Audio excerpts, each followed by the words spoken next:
I think often of my time as a freshman when we went to the Final Four.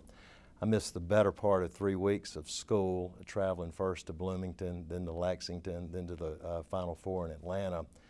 And before each week, I'd call my mom and I'd say, "Mom, will you help me figure it out? Can we afford it?" And she says, "You have to go. You may never get this chance again." And 35 years later, she's been right. When I came to UNC Charlotte, I didn't know what I wanted to major in. I did know what I wanted to do when I graduated from college, and that was get in the real estate business. So at the time, majoring in economics made most sense to me. There were a lot of professors there with the names of Connaughton and Madsen and Zuber and Swartz and Amato and Wubbin and Wellman. I learned a lot from those men in that department. I guess the mentor of all mentors here for me was Miss Bonnie Cohn. She was there for me in 3 very defining moments in my life.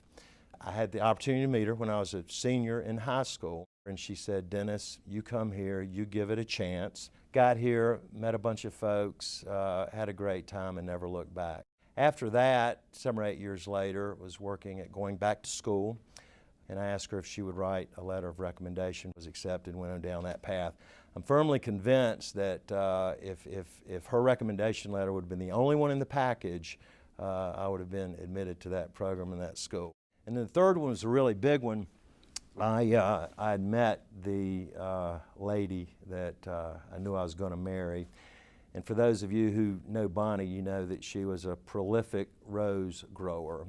So I called her up to tell her that I had met the one, and could I come by and cut a dozen roses, have dinner with her, and she said sure. Went there the next day. We walked through the garden, picked 12 perfect roses, and delivered those to Kathy, and so the rest is history on that marriage front.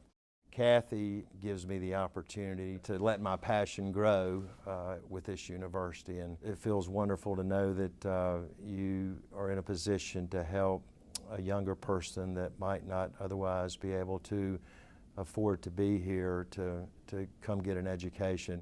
Kathy and I decided a long time ago that education of young folks was very important to us, so that's just where we spend our very limited resources. And I appreciate being involved where I think that I'm making a difference.